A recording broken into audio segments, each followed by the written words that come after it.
Good morning, everybody. Welcome to Wednesday. Yeah, today's Wednesday. Wednesday morning, February 24th. Waiting for that first name to pop up this morning so I could acknowledge people. And yes, we are live this morning. That's kind of nice. Last week, last Thursday, and then yesterday, had to pre-record both of those live streams because I had morning meetings, and I don't generally like to plan morning meetings, but sometimes that's the only time I can get together with people. So glad to be back here live with you. Hello, Janisa Bush. Good morning, and welcome to you this morning on this Wednesday morning. Dana Kreshak, good morning to you. Karen Lowe, welcome. Good morning, everybody. We are in Psalm 84 this morning. Psalm 84. If you have followed along with this reading program that I follow in the mornings and the Psalms, you might recognize more of of this psalm associated with the song that we sing. Better is one day in the Lord. So, so many more names. I'm missing all you guys. See, Jim and Kathy Fuente, Lori Agassi, good morning. Who else? I saw their names there. If you are watching this later in the day, I'll just encourage you, comment, say hello, something to let me know that you have watched this. Not only is it an encouragement to me, I think there's just a sense of community that we foster when we are acknowledging one another. Stephen Andrea Hauser, good morning. Sally Crocker, I did see your name go by there. Grateful to see you, especially today because today is your birthday. Is it not your birthday today? Happy birthday, Sally Crocker. Welcome, everybody. Psalm 84. I'm going to grab my Bible here. And the title I had for today's devotion is the value of longing, because that's the context of this psalm. It's written from the perspective of a pilgrimage from wherever in Israel, the land of Israel, to Jerusalem. So Israelites, they went to Jerusalem. If you didn't live in Jerusalem, which most of the country didn't, you would travel to the temple 3 times a year to celebrate the 3 major feasts of Israel. And so there are lots of psalms that are associated with this pilgrimage 3 times a year to go and worship God, make sacrifices, and thank Him for His provision. You know, you've just brought in the barley harvest or the wheat harvest or the wine harvest or whatever it is, the grape harvest, not the wine harvest. And you're celebrating, you're confessing sin and receiving a sense of atonement through your sacrifices and things like this. So it's this wonderful thought as you travel, and that you are anticipating getting to the temple and getting to the feasting, the worship, the presence of God, and it's a great anticipation. But where you're at as a pilgrim when you're writing this psalm, Psalm 84, is you're not there. You're traveling there. It's hard. You're encountering dry spots on the road. I mean, Israel is a dry and arid land, and so water sources are hard to come by, and you have to really know the route, and that route would be defined as far as how long it took you to travel. You need to make sure that you're stopping at all the water sources so you don't run out of water, along the way. So this is the context. So it's a place of want, a place of longing. The pilgrim is traveling, and we don't know who wrote this psalm. Some people say it's David, but it's not attributed to David in the psalm. And I'll just begin reading it and make a few comments here and there. Verse 1, how lovely is your dwelling place, O Lord of hosts. My soul longs yes, faints for the courts of the Lord. My heart and flesh sing for joy to the living God. So there's this mixture of anticipation and joy and song, but also yearning, fainting. I don't know if I'm so tired and weary that I'm about to faint. I wouldn't describe that as a pleasant experience, but this is the psalmist's words when he says, my soul longs, yes, faints for the courts of the Lord.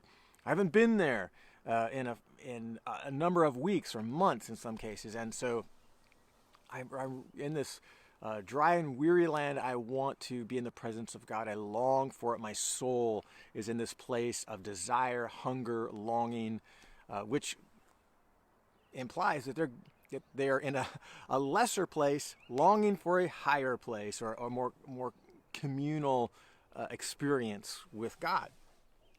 And so as they're traveling, they reflect on the sparrows. Verse 3, even the sparrows find a home, and the swallow a nest for herself where she may lay her young. Where are they nesting? They're doing it at your altars, O Lord of hosts, my King and my God. Blessed are those who dwell in your house, ever singing your praise. And so he's thinking about the swallows and the sparrows, and how, man, they're nesting in the courts of God, in the temple itself. Must be nice to be in the presence of God all the time, to sing praise in the presence of God without interruption. And he's kind of envying the swallows and the sparrows. So again, I'm emphasizing this place of want, this place of longing. He's not there. He's longing to be there. He has been there many times. That's another key thought we're going to introduce here in a second. But he's not there currently. Verse 5, blessed are those whose strength is in you, in whose heart are the highways to Zion. I love that phrase, and I'm not sure if this is what the psalmist means, but in my mind, what I think of is he's been to Zion so many times. He's had this experience so many times. All the highways are in his heart. What I mean by that is he doesn't need a map. He knows where all the great water sources are. He knows exactly, he's traveled this route so many times. He knows it like the back of his hand. He doesn't need anybody to tell him where to go. He's not confused about the directions. I know it by heart. This path, this journey, I've been here so many times. I know that my heart's desire will be fulfilled when I get to the temple. I know how to get there. And I know that the journey between now and there is hard, it's long, it's hot. But here I am reflecting on all these things while I'm in the journey. Verse 6, as they go through the valley of Baca, they make it a place of springs. The early rain also covers it with pools. They go from strength to strength. Each one appears before God in Zion. And this is the last verse I'm going to read because this is where I really wanted to land and how it relates back to the title of today, the value of longing. So he's talking about going through a valley of Baca. I did a little bit of research on this morning. The valley of Baca is not mentioned anywhere else in the Bible, only here. But it seems to, it doesn't seem like it's a formal name for this place, but it does, the psalmist does give you the impression that he's actually going through a literal place. So likely this is a valley, and there's some conjecture as where this valley is, but how it is described is probably the most important thing. The valley of Baca. Baca means weeping, and so follow along with me here. I'll get to this. Weeping, it is believed, is likely associated with a particular kind of tree that drips sap, like a balsam tree. And where balsam trees are generally grow are in these valleys that are very dry and arid. They don't need a lot of water. And so this dry, arid place where there are trees that drip a bit of sap in certain seasons. If you have trees like this in your property, you know what I'm talking about. I mean, I think of madrone trees. If you live in the higher elevations, you have maybe some big madrones on your property, and there are times of year that you can't walk underneath those madrones without your feet just collecting all kinds of stuff because of you're walking on very sticky sap that drips out of those trees. And there's other trees obviously like that. And he's saying, I'm traveling through the valley of Baca, the valley of weeping, the valley of dryness. So that's probably a very literal place, but he's speaking of it figuratively here for the sense of his longing. And this is how he describes it. Even though they, meaning I'm not the only one, there's other people who have the same experience. In other words, it's a common experience. As they go through the valley of dryness, weeping, the valley of Baca, they make it a place of springs. The early rain also covers it with pools. So because they do these feasts 3 times a year, sometimes it's like at the end of the summer. So, for instance, the day of Pentecost. No, I'm thinking of the Feast of Tabernacles. Sorry. The Feast of Tabernacles is in the fall. And so that's after a very long dry season. And there's a lot of rituals that go along with this season to commemorate who God is, to trust Him that the rains are going to come. They're going to feed the land. They're going to have water again. Their cisterns are all drying up. They need water. So if you're making the pilgrimage in the fall, this valley is going to be dry as a bone. However, if you're going during Passover, which is in the spring, and you've experienced early rains, that'd be early and latter rains actually by the time Passover. So let's see, late fall, we'll say early rains. I'm rabbit trailing here a little bit. There's going to be seasons where you're traveling through this same dry valley where it's going to be covered with pools of water because of the early rains. And you'll have no problem finding water. It's everywhere. It's pooled up in this valley. And you're going to go from strength to strength to strength as you go.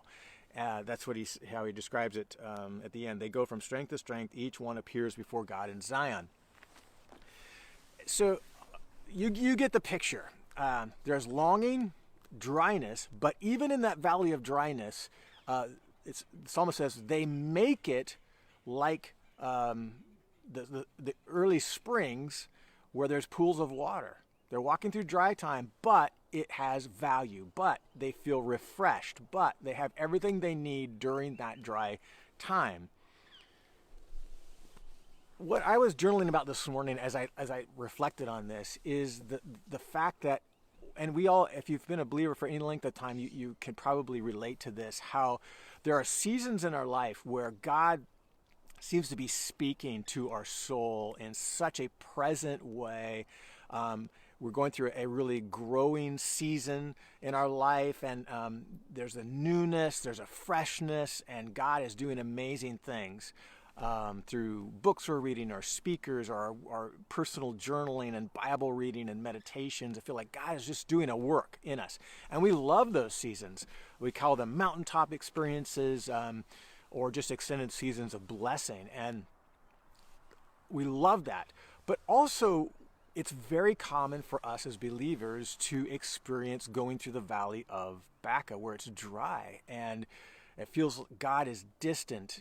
This is the pilgrim saying, I'm not in Jerusalem. I'm not in the temple. Man, I wish I were like a bird. Wouldn't it be nice to be there all the time and not have to experience these seasons where I'm not present with God?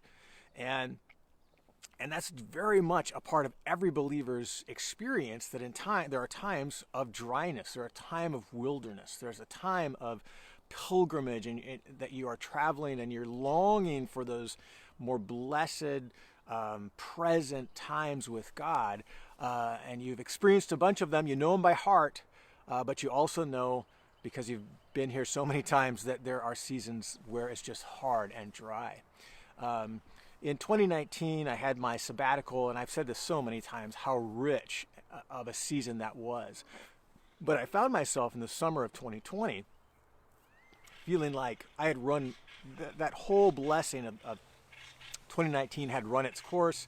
I was kind of riding on the coattails of what I had learned the previous year, and that freshness, that sense of God's presence was waning. And of course, we're in the middle of 2020 when things are very, very hard, and I really felt like I was going through a dry season. I even commented on this, if you might remember, last October, maybe early November, on the live stream, when I think I was talking about a podcast I'd listened to that Mackenzie had turned me on to called Lord, hear my ugly prayer, or be my ugly prayer, and talking about seasons of dryness, and how those seasons can be just as valuable as the seasons of blessing, because God speaks to us in very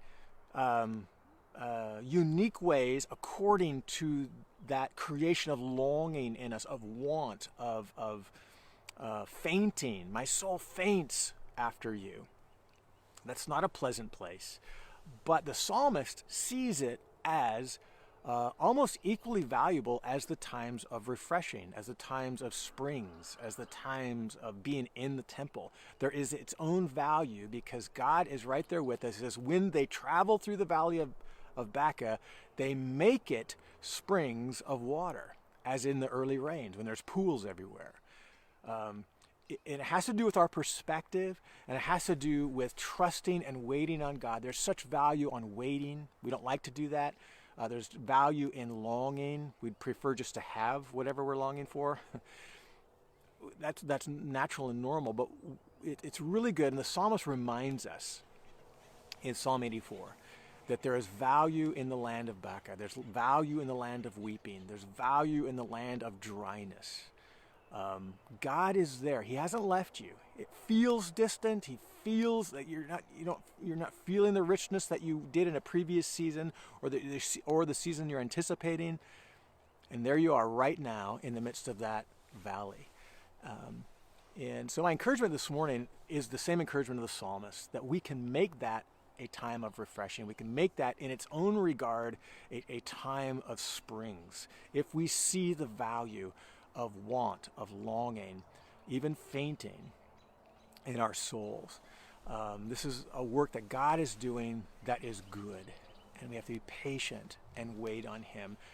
We will get to the temple. We will be like that bird there singing the praise of God at the altar itself once again, but for now, according to God's goodness, He's allowing us to experience this present dryness. And so I just encourage you in that. Trust Him. He's right there with you. And you can have a real deep sense, almost a deeper sense of who God is if we really press in to Him during these times and long for Him. There's value in the longing. So be blessed today, and I will be live tomorrow. So hope you're having a good day.